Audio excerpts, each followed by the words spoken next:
You are joining Making a Difference with Melissa Clark, a new show that shares the compelling stories and voices of well-known and everyday people who change the world in big and small ways. Enjoy our guests, call in, or just listen to be inspired. For this show was made with you in mind. Please join us every Saturday at 2 p.m. Eastern Standard Time with our special guests. And you can listen to our recast at www.melissaclarkshow.com.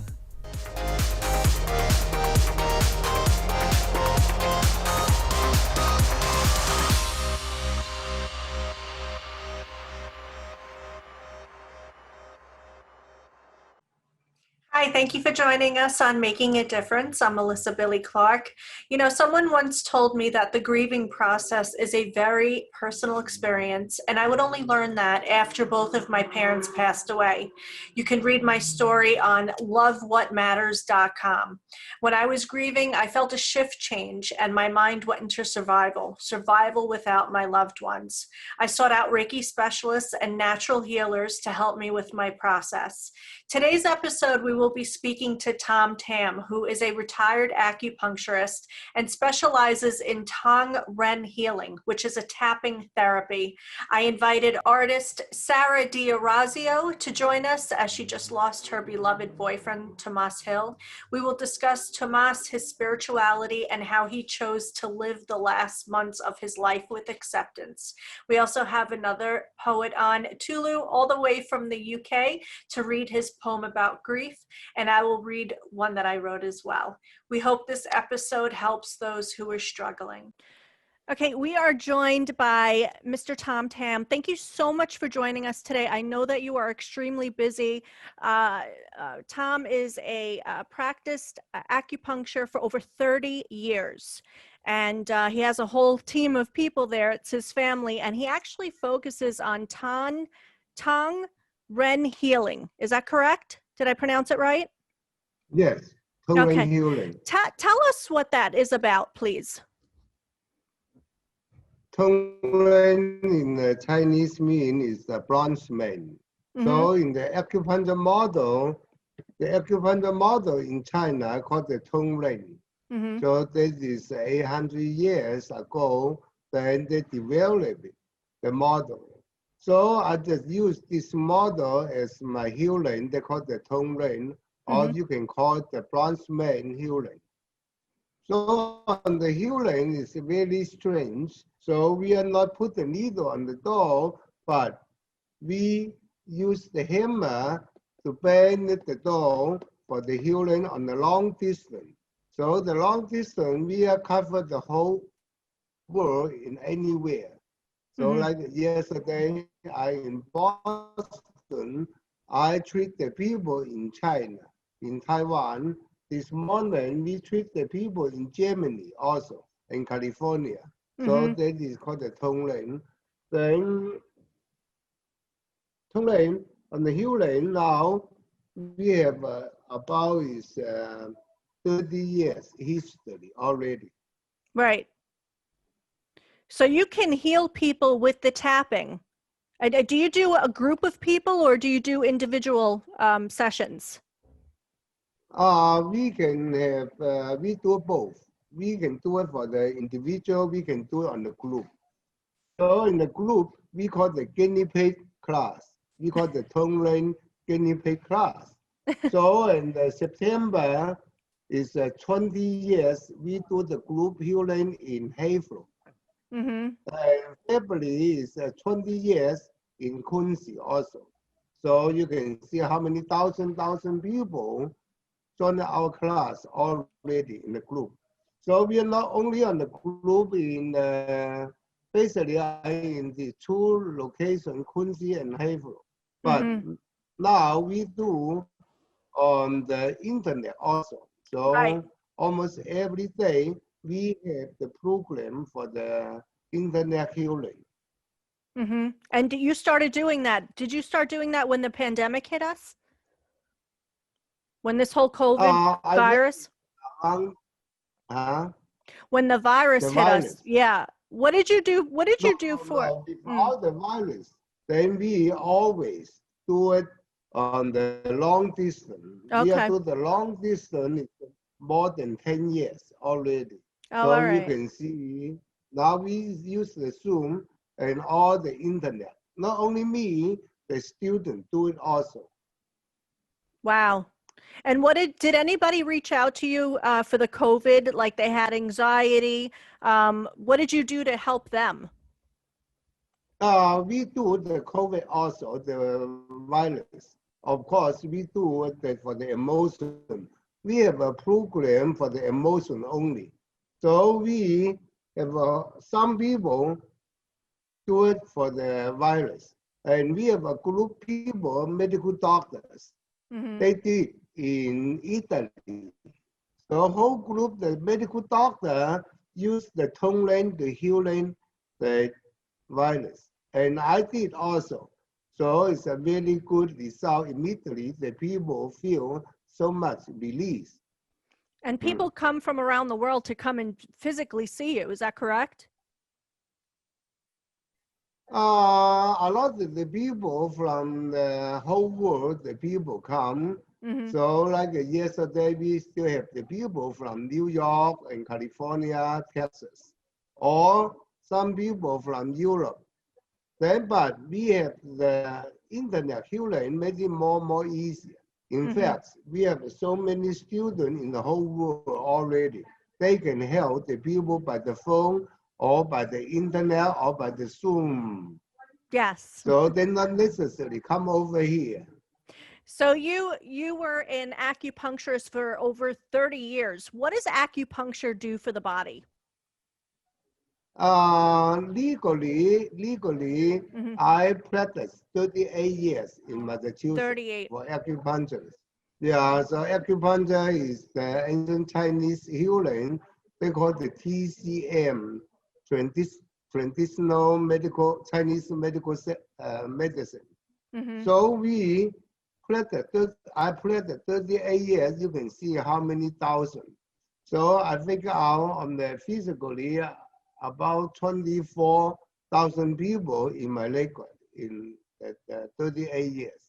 So Wow. our human range is really wide, but the TCM, the Chinese medicine, it is not the science.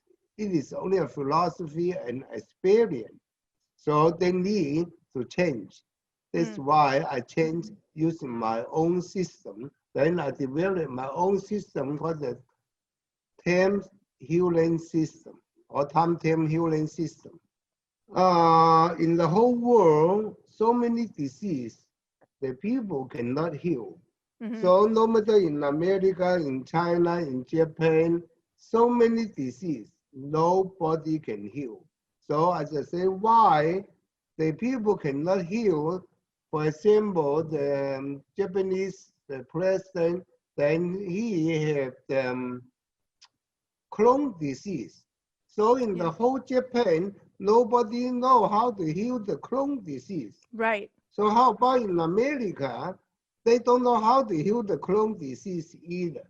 So in China, what happened, the Crohn's disease? So as I found out, when you do the healing, you must on the science. Only the science can heal any disease. So as I say, why they are not in the science? So what the West and the East miss? So I found out the miss is the nerve system. So you just say, okay, in the West have the neurologist. Mm-hmm. The neurologist know the nerve? So very good question. You're a cardiologist, never talking the heart nerve.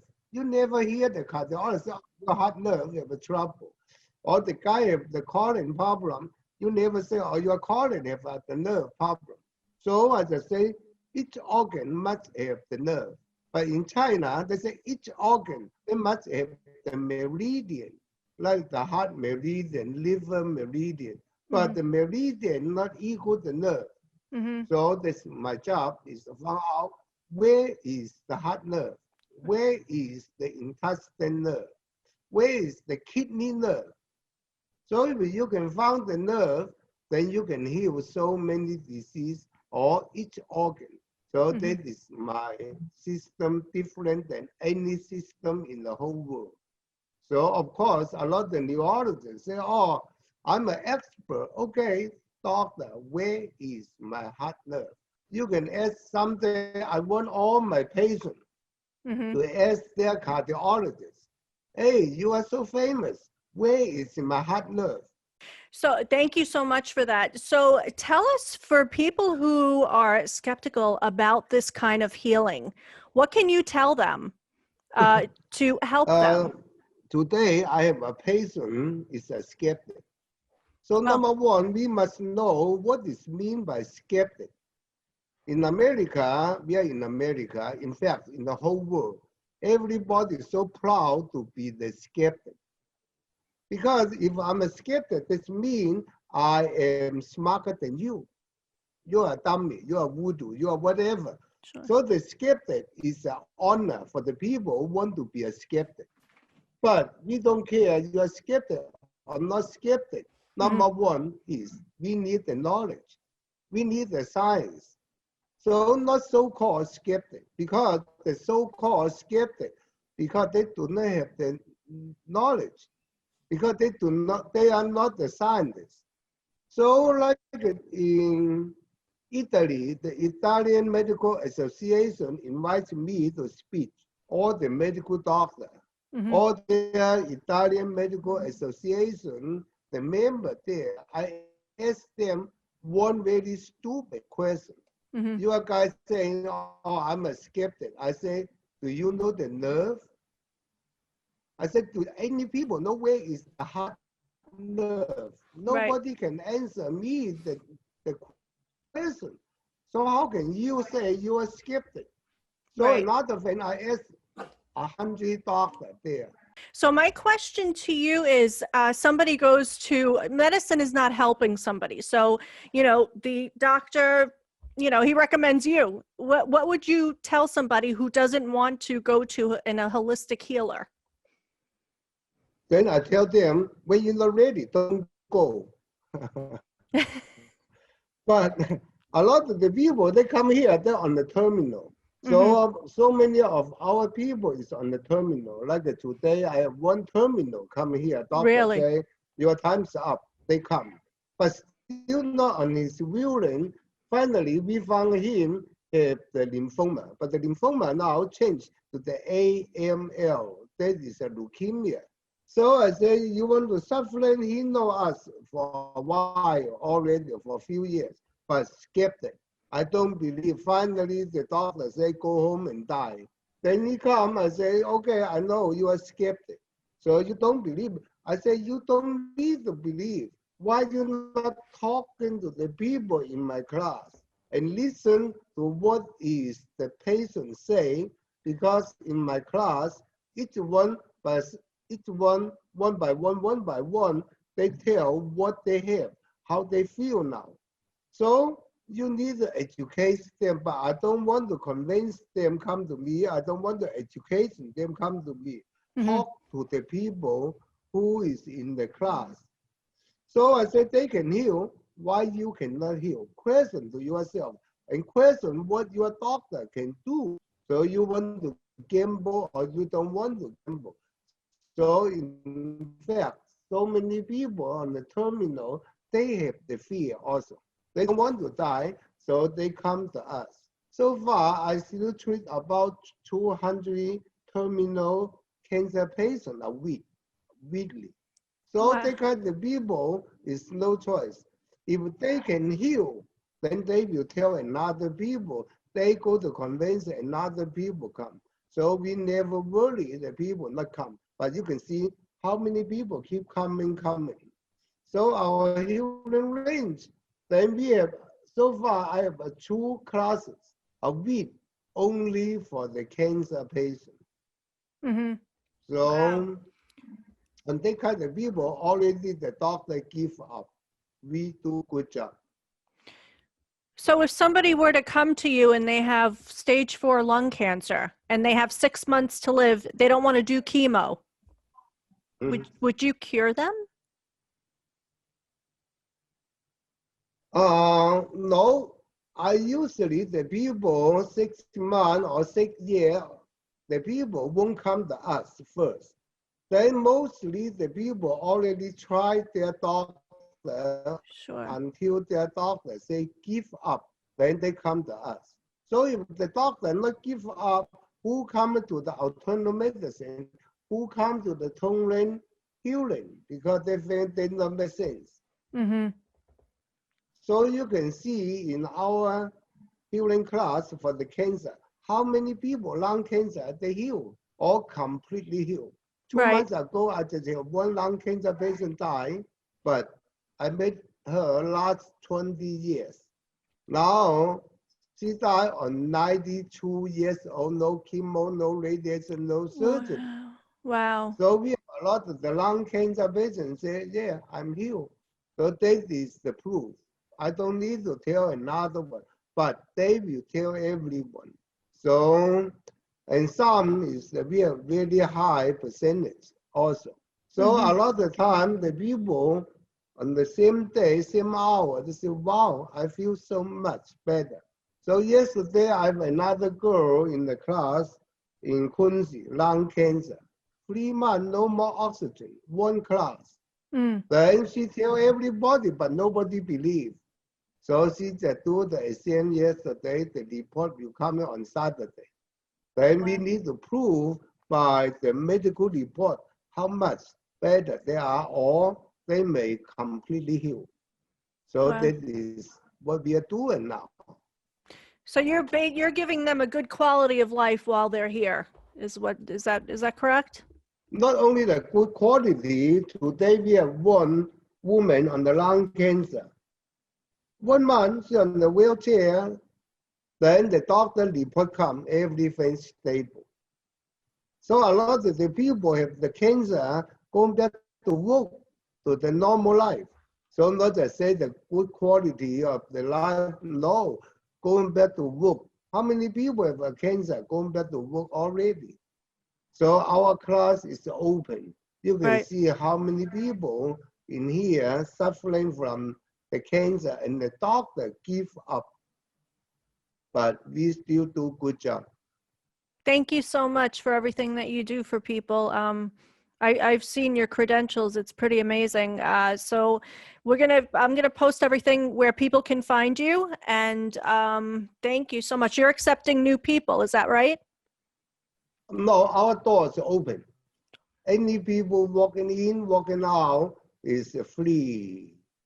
So, and usually I run a few classes. One is a Spalding Behave, one is a Burlington, one in Quincy, one in Haverhill. 4 classes a week. And plus, we have the internet, we have so many locations already. Yeah. So thank you so much for joining us, Tom. And Sarah, did you have any questions for Tom? One question is, how long are the classes or sessions typically? 1 hour.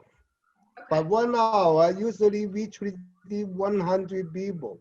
But now is the time not allow too many people come. So usually we include the people on the internet. So the group healing, but each one is on the individual, one by one. So usually we have about 60 to 100 people per class. That's great. Yeah. And do you recommend doing it in conjunction with other energy work? Good question. I cannot hear you. Do you recommend doing it in conjunction with other energy work as well? The people do something else, not in our control. We just do our work. They can do whatever they like. They can do the chemo, radiation surgery, play their God, Reiki, whatever. They do their job. We do our own job. Sure. Yep. So we are not just saying you must believe me. No, don't need to believe us. That's join our class sitting there or watch we in the class or listen to what another people say. So the patient do whatever they like. It is their choice. We are not limited on it. Right. Thank you so much. Thank you so much, Tom. Yeah. We will see you soon. We are here with Sarah, sat in with Tom Tam. Thank you so much for doing that. I wanted you to be a part of this for your healing process. There's some sort of kindred spirit here, and I'm going to explain to the audience. So I found Sarah. Her name is Sarah D'Orazio. She's a marketing professional and a fine artist. I found her on Facebook. She had just lost her boyfriend, Tomas Hill. He passed away. How long has it been now, Sarah? He passed August 1st. August 1st. Okay. So Tomas and I are friends on Facebook. I never met him a day in our lives, but we have friends in common. And then I saw Sarah, she had, when you tag somebody, I suppose, you could see who the person is. And I saw that, people were saying, I'm so sorry, Sarah, for your loss. And we are terribly sorry for your loss. Tomas was very spiritual. He passed away from pancreatic cancer. And I think his diagnosis, when was he diagnosed? This year? May 4th. May 4th. So wow. So 3 months. I got the chills right now. And Sarah and I have been talking for a little bit since he passed away. So on his bio, he says, I am a traveler through time, a spiritual being having a human experience. I learn, I grow, I manifest. So I'm sorry. No, it's part of the process. Okay. And God bless, I got chills right now. So Sarah, thank you, first of all, so much for sitting with us. You're an amazing woman. I could see it. Sarah's been through her own struggles with her mother. I went through mine. We're going to have that conversation. What stage was he at when he first found out about his cancer? It was stage 4.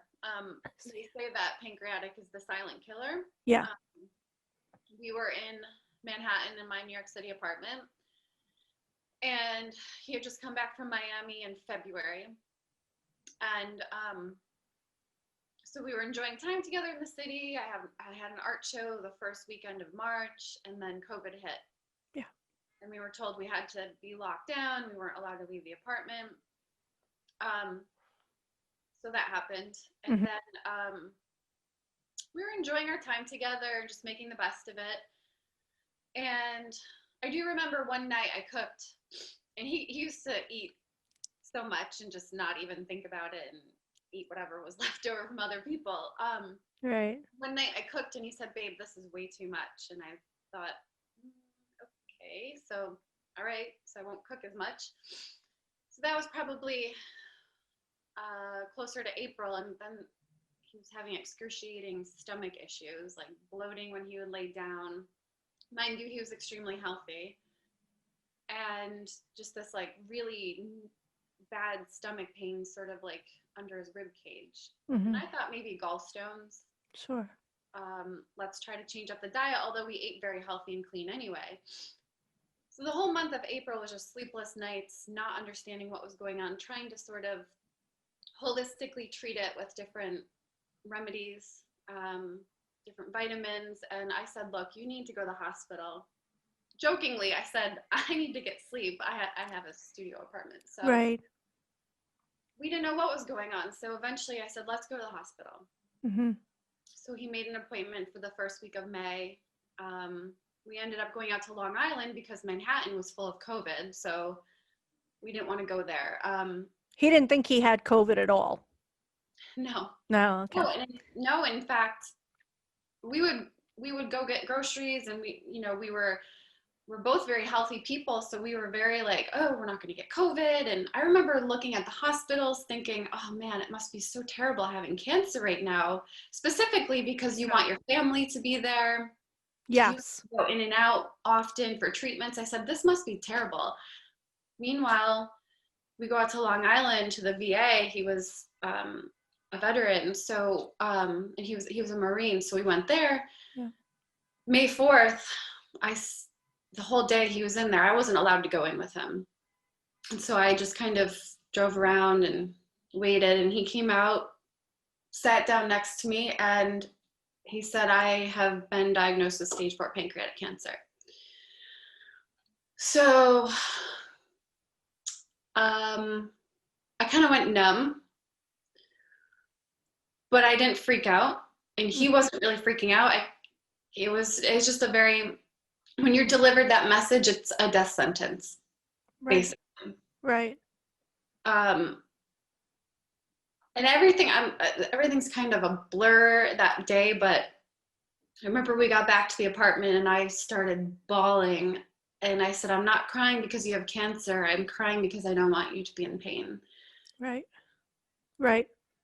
And from that point forward, we just had to figure out a plan for him. And it was a very spiritual, beautiful journey. I mean, between the way he looked at life and the way I handled things. Also, I lost my mother to stage 4 cancer 10 years ago in 4 months. Wow. So I kind of knew what was coming. Right.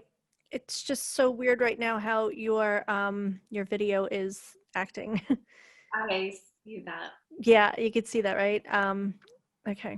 So yeah, you know, I think Sarah and I never met, but I really believe that we have the same beliefs with energies. And even today I was telling her I was seeing these little sparklies in the corner of my eye, and I felt nervous seeing her, as if I got the chills right now, as if she was like somebody that I loved before. So weird.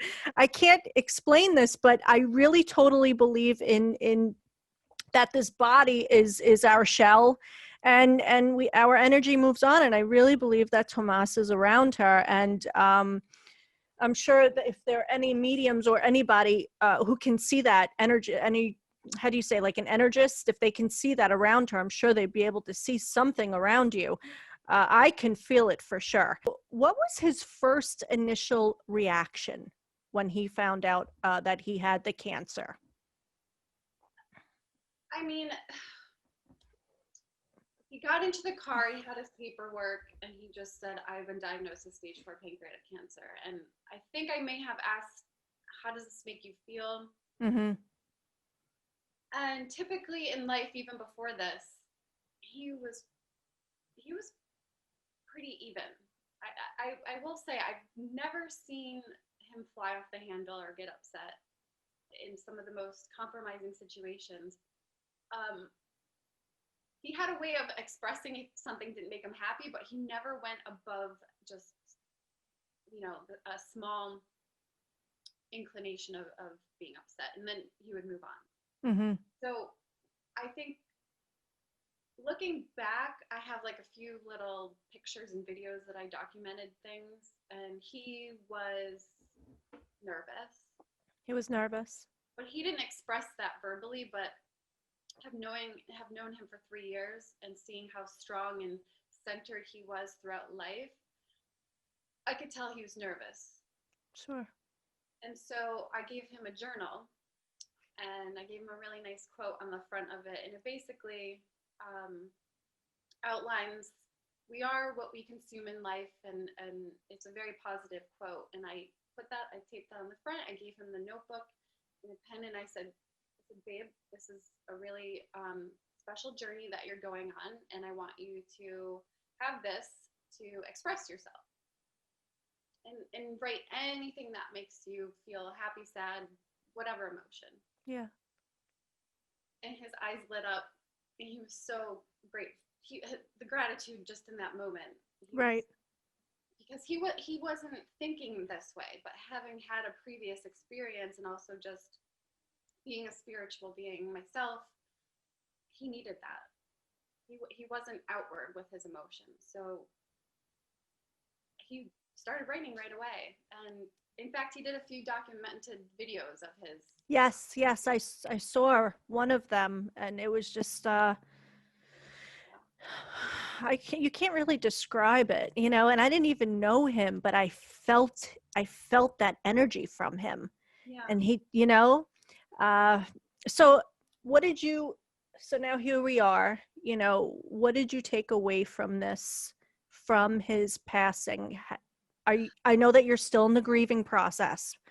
So how are you feeling today?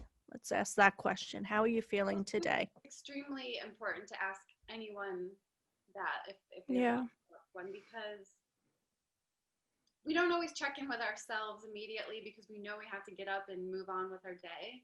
Yeah.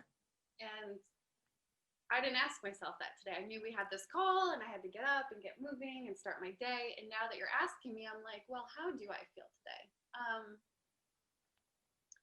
I'm happy because we're doing this. Yeah. And honoring Tomas and honoring his life and honoring his passing is Yeah. healthy. Yeah. Obviously, when we first started, I got teary-eyed. That happens. Sometimes we just cry out of the blue, or you just have this like pain of just wishing you could hold their hand and feel them. Yes. The other day I was driving. I had a really long trip, but I felt his hand. I felt like I'm very open energetically, and having experienced my mother's passing allowed me to understand that. So because I'm open, I don't expect anything, but when something's happening, I'm like, okay, that's what that feeling or that visual thing, because I understand. You can't have any expectations. You can't say, oh, I want this person to like come visit me in the room right now. Right. You can say that and you can put that out there, but then you have to understand that it's not going to be a physical human body like this. It's going to be an energy. Right.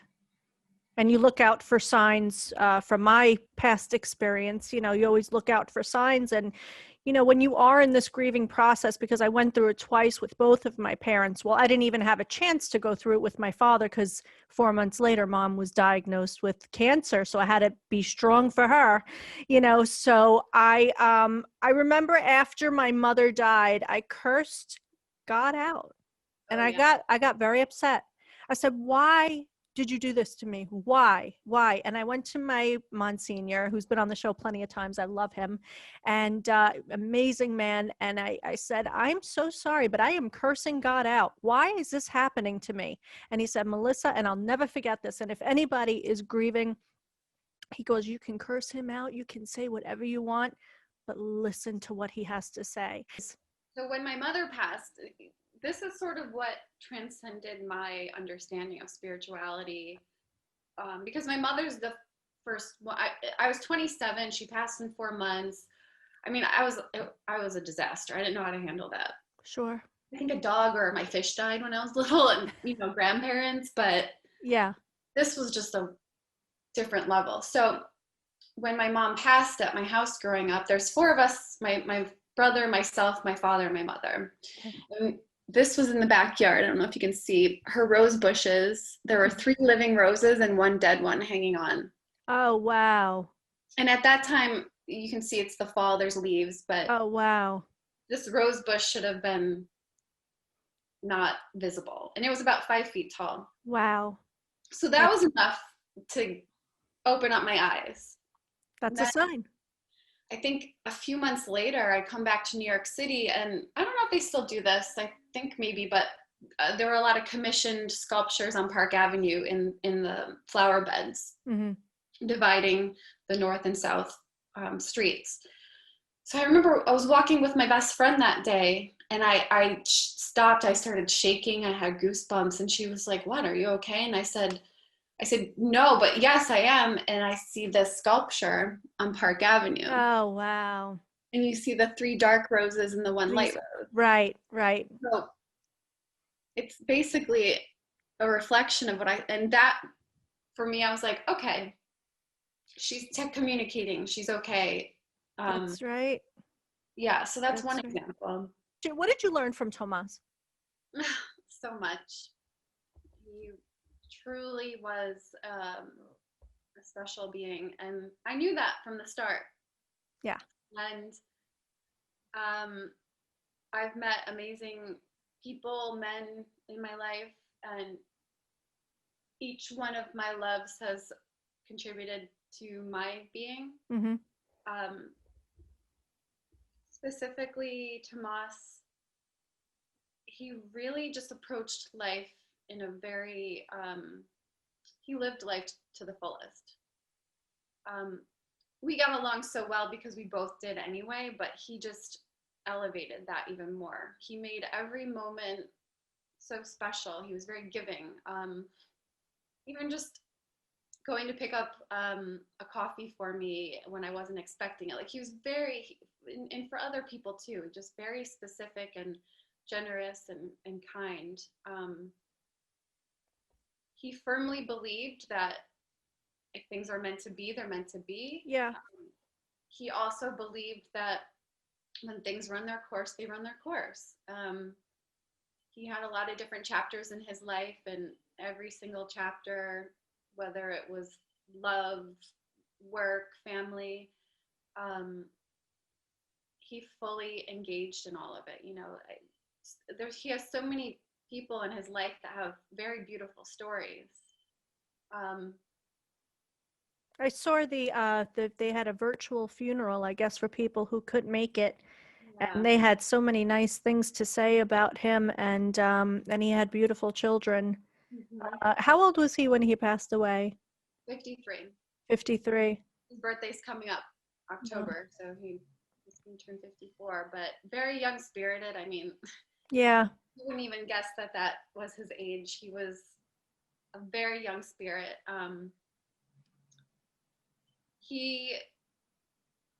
He's unique. I mean, it's hard to put into words his outlook on life other than to live it to the fullest. And he firmly believed in soulmates and connectivity and the way someone makes you feel when you're around them.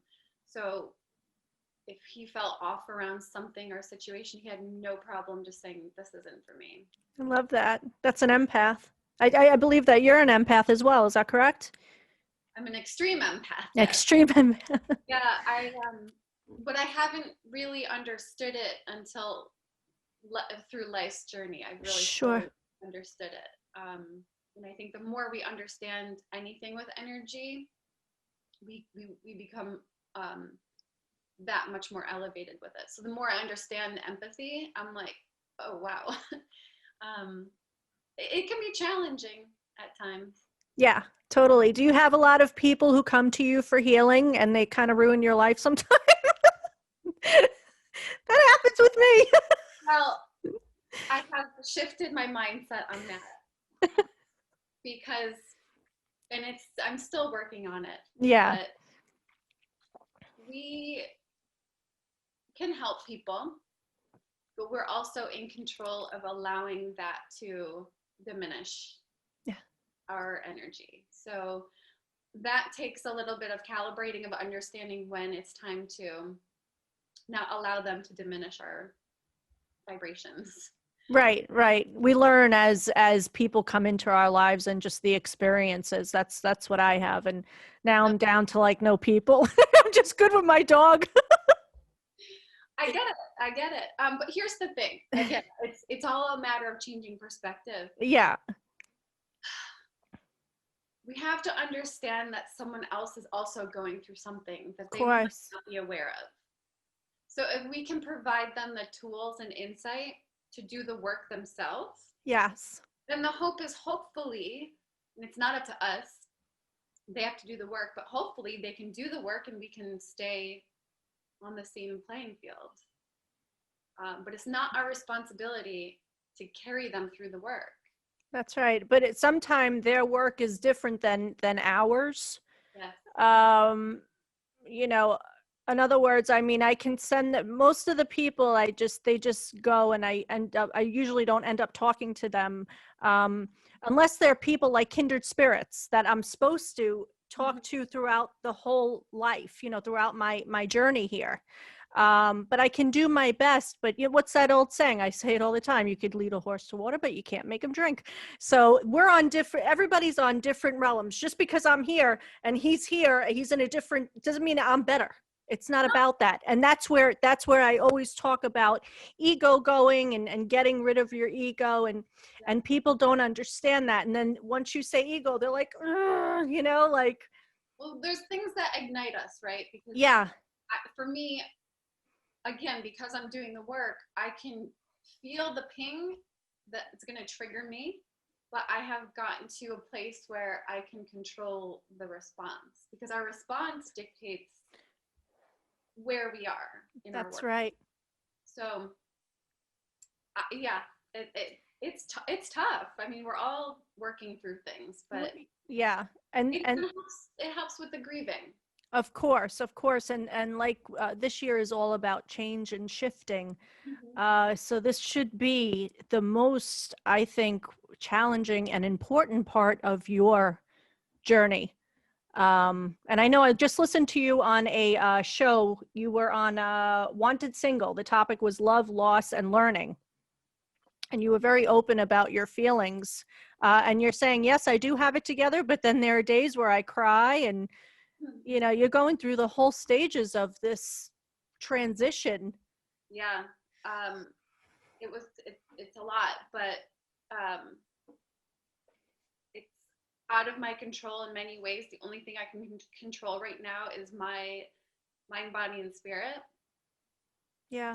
In order to do that, I have to allow myself to feel, and I have to allow myself to be vulnerable and honest. And I have a tremendous support system with friends and family, and but that's something I've also cultivated over time. And it all comes back, even with Tomas, this is how he was, relationships. So the friendships and the relationships, it's once you cultivate positivity around you and people that you admire, and even for myself, I'm always thinking, what is it about this person that I admire? And, or what is this thing that this person has or does, or a certain way they act that I wish to instill in myself. I mean, we learn from everybody. Yes. We don't have to be angry. We don't have to be jealous. We don't have to be envious.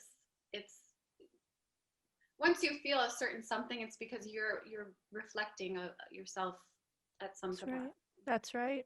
That's right. We're like, you know, we're all on different journeys and doing our own thing. We have our own little job to do on this earth. And, you know, just because this one has this and this one doesn't have this, you know, but this is, they're living in an earthly being, you know, whereas, you know, I'm sure I could speak for yourself, and just like Tomas, you know, we're living in a spiritual being in a human body. You know, and I kind of love this. And this actually came out more after my mother passed away. So, you know, I'm just still trying to figure this whole thing out. Like today, I'm like, oh my God, I hope I don't freak Sarah out. I've been feeling somebody, and thank God I didn't. And I appreciate you and thank you very much for not thinking I'm a nutcase, but I'm still trying to figure this whole thing out with my spirituality. And I'm not ashamed. I you know, I think it's very acceptable now with everybody doing Reiki and what we just did. We just sat with Mr. Tom, and he did a healing for us. So yeah, no, what do you think? I mean, I'm getting goosebumps because, and that's the thing too. Once you can feel, I actually made a post on Facebook about this, but it reached a point where Tomas and I didn't even have to talk about his illness, or like we would just sit there with each other. Even before he was diagnosed, our relationship, there was like this amazing non-communication energy that we had. Sure. And if you can achieve that with somebody, I mean, obviously you have to get along and know that person, but it's just like once you can understand what that person's thinking or not, if they're not feeling great, right? You don't want to say it verbally. When you can just understand someone and say, I got you, I understand. That's so magical. And I think to your point, it's hard to find those people. And when you do, it's just easy. And it's like, you want that person to grow and expand, and they want you to grow and expand. And right. It's like, Yeah, it's like one of your friends you don't talk to for 3 years, but yet you just pick everything right back up the way, that those are kindred spirits, I believe. Yeah. And those are the relationships to cultivate when going through transitions and hard times like this. And that's why my grieving process has become softer. It's not going away, No. but I'm able to manage it because I have these relationships. It's like a little cloud. They Right. and I can be vulnerable and say I'm feeling depressed or sad or upset, and this is why. And there no judgments, but they're there. And yeah, I mean, Tomas really cultivated some awesome relationships and left those people feeling good. That was his thing. Like, we're not perfect. He's not perfect. None of us are. Right. He, there were things that he could have improved on, and admittedly, he said he wished he had done a few things differently. But overall, he left people feeling good and taken care of and honored. And a good friend of his, Jenna, who's actually, I believe she is a shaman and she does energy healing. Yeah. She actually, I think about maybe like a week before he passed, she did an energy shamanic session with him, which helped him transition, which Wow. I don't know what details were involved with it, but she specifically came in for that purpose, because the other part to it is actually accepting and letting go. He was in hospice towards the end. So hospice in itself is a journey. Yes, it is. Both my mother and Tomas went through that journey, and it was so magical. I think that's another part for people to understand, is that hospice is amazing. It's a very sort of underfunded source. Yes. And I personally believe it should be taught in the school systems, death and grieving and hospice care and the options, because it's not something we know about Totally agree. until it's happening. Right. So Jenna came in, she did the shamanic session that allowed Tomas to accept and let go.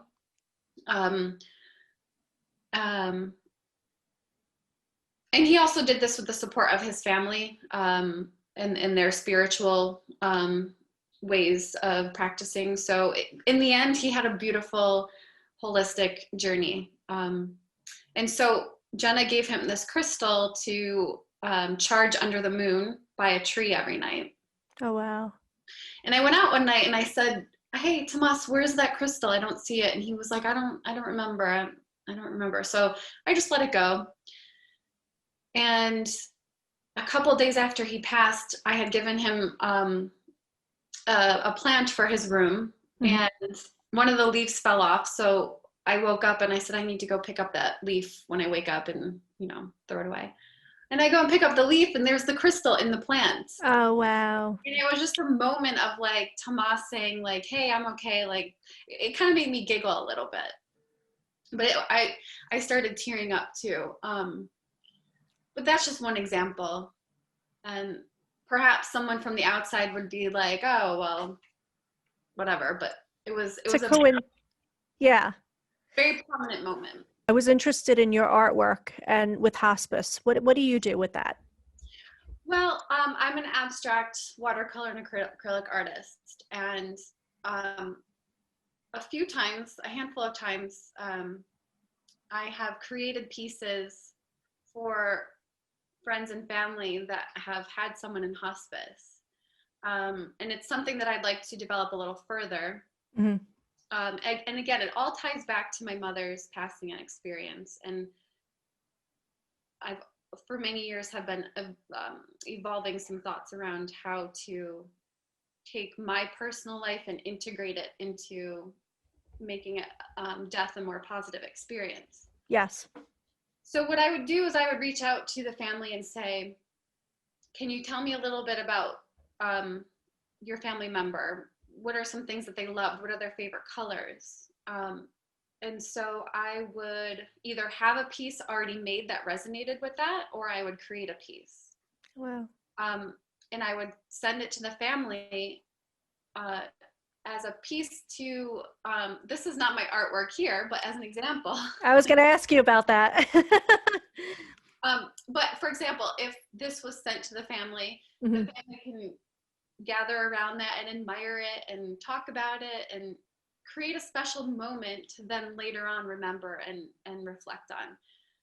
The other part to this is it takes away from talking about the death and the illness. Yes. Because it's very easy to kind of fall into this trap of, oh my gosh, this person's dying. Oh my gosh, they're sick. But in reality, they'll tell you this in hospice, the last thing to go is hearing. Yes. So Yes. what you're speaking of and how you're speaking of that person is very important. You're not supposed to speak about them. You're supposed to speak as if they're engaging with you. Sure. And so going back to the art, it's kind of that idea of communication. And what are you talking about? Are you talking about, you know, a lake that you used to go boating on when you were younger, and maybe your mother or father's passing? And it just, I think art in general brings people together. It's something that I've started to develop, but I would like to develop it further. I have just one more question and let you go. With your mother, did you start a whole new relationship with her after she passed away? Yes. In fact, she and I got along, although when she passed, I was 27. So I was going through that transition of like being independent, and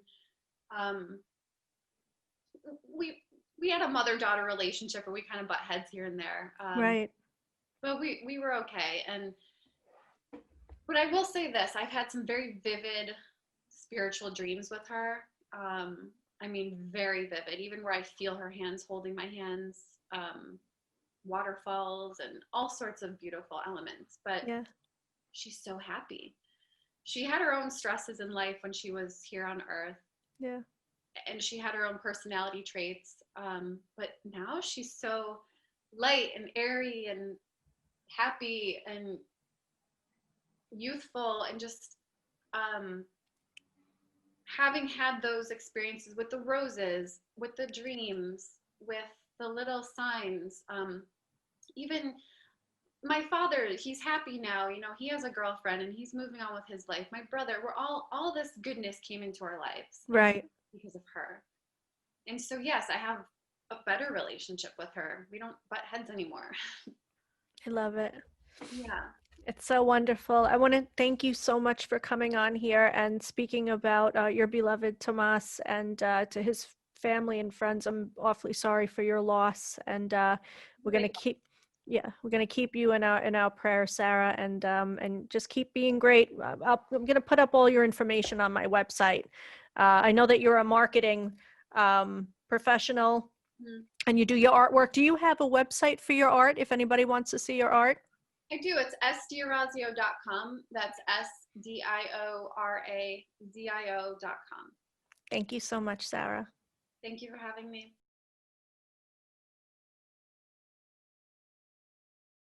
To learn more about hospice care, head over to 1-800-HOSPICE.com. That's the number 1-800-HOSPICE.com.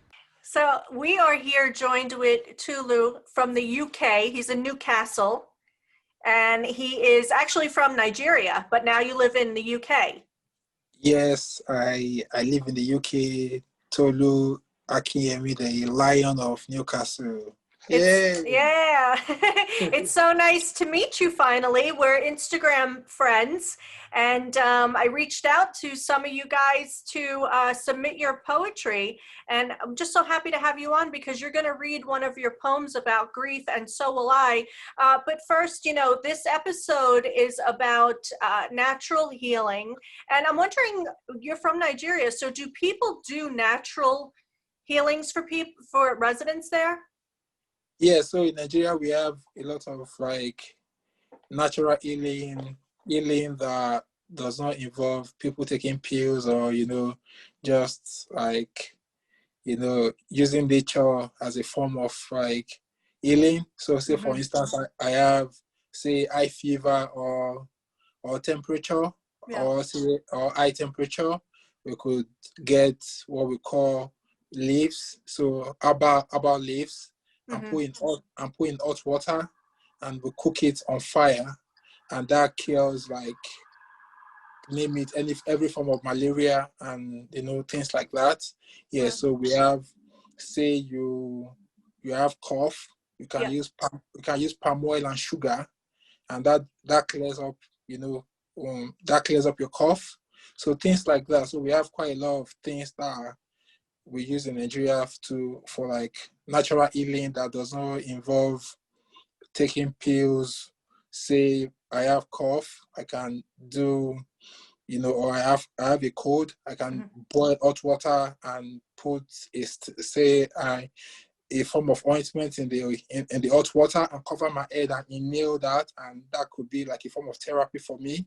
So basically, yeah. So in Nigeria, we use that quite a lot.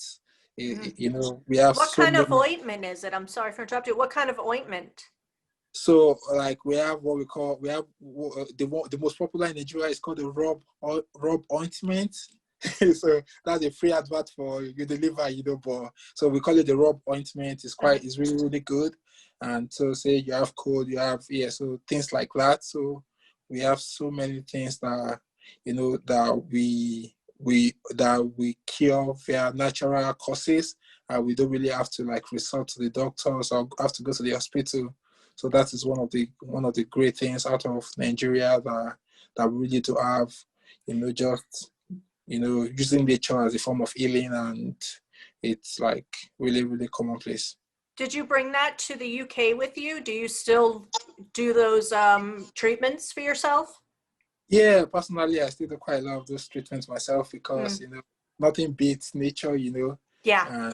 Yeah, so like in Nigeria, if you're sick, you can easily pop down to the hospital, get treatment and all of that. But in the UK, the system is quite different. Yeah, so we tend to like, use nature more as well. Yeah, because it's not like you run down to the GP at every opportunity. So I believe in natural healing, and I'm a true fan of natural healing. And you were telling me about your interesting job that you have. Tell us what you do. Yeah, so I'm a writer all the time, but yes, apart from writing, I'm also a financial crime compliance consultant. I work as an independent consultant through my limited company for a global tier 1 investment bank, and in terms of ensuring that the financial crime space is not used to launder the proceeds of crime. And I also do this together with incident management and managing of incidents on a wider scale, working with the technology teams and the remediation program team to ensure that our systems are compliant and they are working as expected. Yeah, so with the COVID in the UK, we are all working from home, Okay. So there are times, the alert keeps changing. So today we are on like mini lockdown tomorrow. So it's the same thing here. You never know from one day to the next what's happening. Yeah, so we're in New York City, by the way. I'm in New York. Oh, lovely. Yeah. Yeah, so it keeps changing all the time anyway. So we are trying to be safe as much as possible and stay indoors and stay home to save lives anyways. Absolute. Now, Tulu, we're talking about grief as well, and you're going to read one of your poems. You are a writer and you're a poet, and a wonderful poet, and I thank you so much for submitting your poetry to us.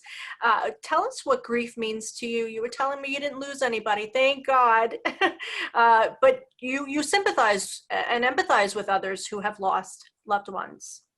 Yes, I really do sympathize with people who have lost loved ones. I have people that are close to me that have that also lost loved ones as well, and that really gives me a lot of pain. As a writer, the emotions that they feel, it can't be the same.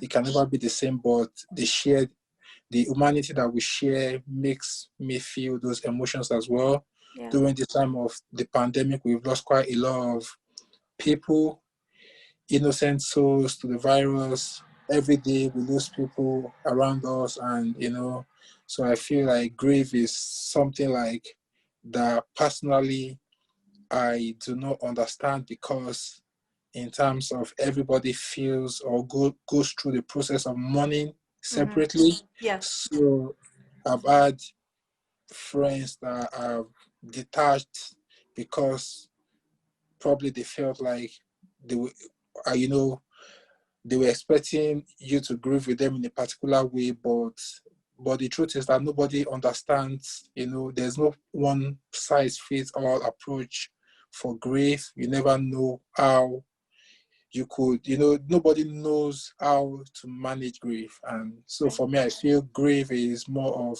it's personal.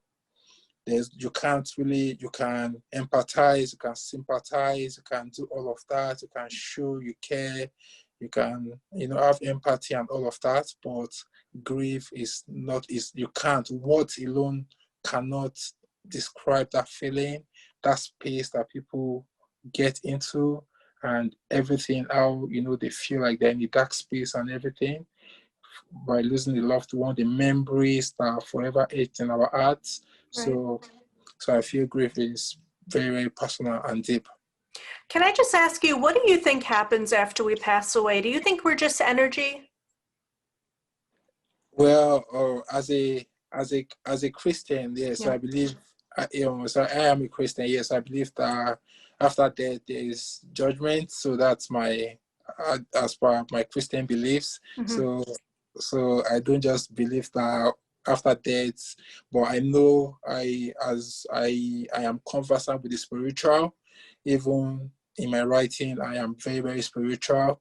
And the way the idea drops, the writing comes alive and everything, I know we are all spirits. So I do not think like after death, I know the spirits would always live on. So I believe that our spirits never die, because the whole experience is spiritual. Beautiful. Would you kindly read your poem to us? Oh, already. So I'm reading from A Booktiful Love, my latest poetry collection. Thank you. Oh, is that your book? Yeah, that's my book, yeah. Oh, wow. Where can we find that? Yeah, so you can find this on Amazon.com, on all Amazon marketplaces. And it's also available on my website, toludo.com, and all other good places where books are sold. Thank you so much. And what is the name of the book? Yeah, this is titled A Booktiful Love. I love it. Okay, thank you so much. Yeah, cheers. Whenever you're ready.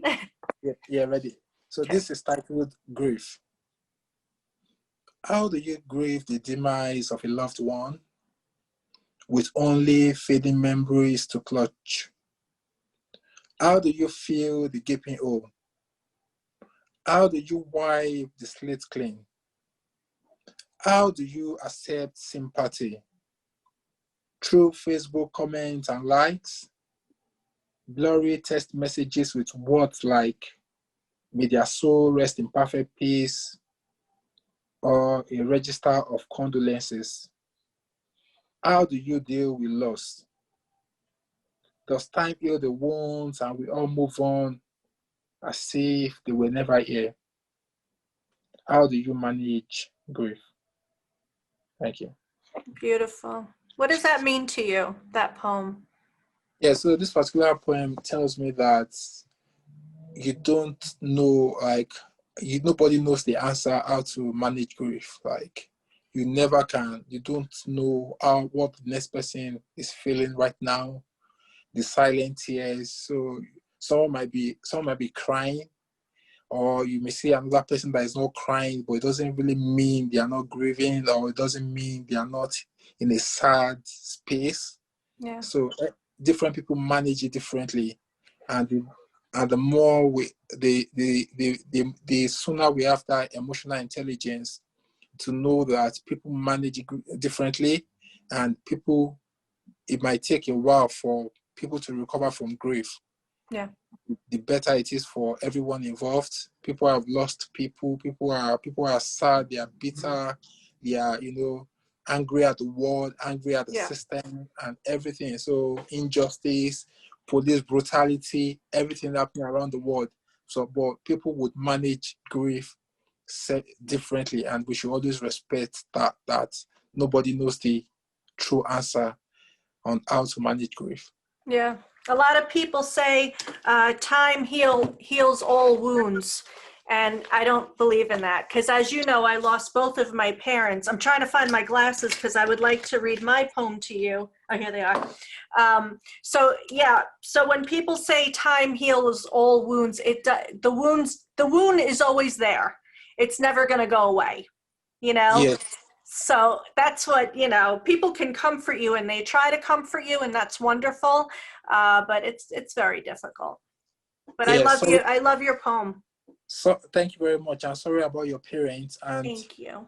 like you said, I also believe that time do not heal all wounds as well. I believe that the memories never die. The memories are always there. So even if it's 50 years, 100 years, as long as you remember, those memories will come alive, and it leaves a space. There's always a gaping hole that time cannot heal. Yes, I truly believe in that.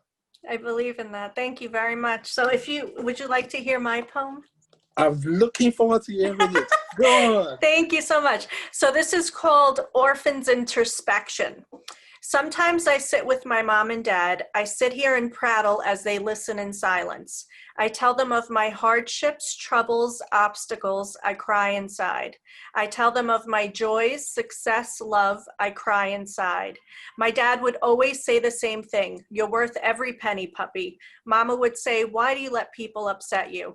We'd hug out an argument. We'd laugh when things got serious. We'd cry when things were funny. You know, the average family. What would my life be like now if they were here? I question my cognitive.